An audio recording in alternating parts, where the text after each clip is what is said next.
Kimberly Jane Arinu from South Wing.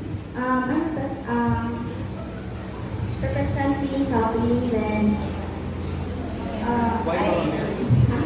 Why Mama Mary? Why Mama Mary? Because Mama Mary symbolizes love, purity, and strength. We all agree. No, wala nakalupig ni Mama Mary. Of all the girls around the world, blessed guys is Mama Mary, who the chosen one to be the mother of our Lord Jesus Christ. Yes, the virgins And of now, all virgins. not only that, we also have second representative from South Wing Division. Let's hear from Mr. Pedro Calungsod. Alright.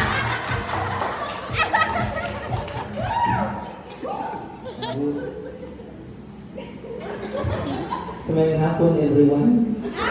Ako na si Mark Levin Gmail, representing South Wing. Then I represent San Pedro Calungsod. Then I choose him. I choose him because he is strong. Then my character is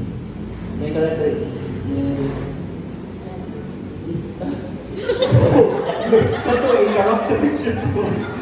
Bako nanibisip. Parang sa langit.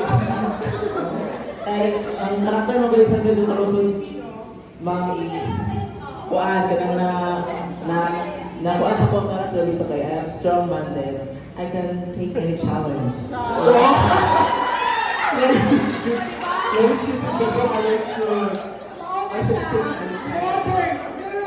Modern San Pedro yes. Calungsod. And then, the proud sa Takay, Pedro Calungsod was the second Second Filipino saint. Out by Yes! the yan ang pakpakan. Okay! Thank you for the two brave souls from South Wing area.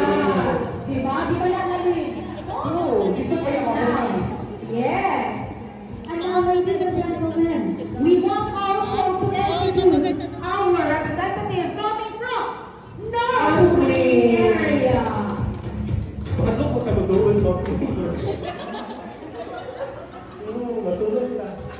Clothed in heavenly light, crowned in divine grace, I am here in front of you not as my son, but the Blessed Virgin Mary. Hello, good afternoon, everyone. I am Rica May Pipito, representing North Wing, and I am Mama Mary itself. I chose this saint. It's because she symbolizes faithfulness. She symbolizes faith and love, that she is willing to give her son for us. Thank you. Yay! Mama Thank you Mary. so much, Ms. Rica May Pipito. From the North Wing. Alright? Amen. Amen. Yes. Of course, Of course, nalisod kayo kabuangan si Mama Mary. ayong sa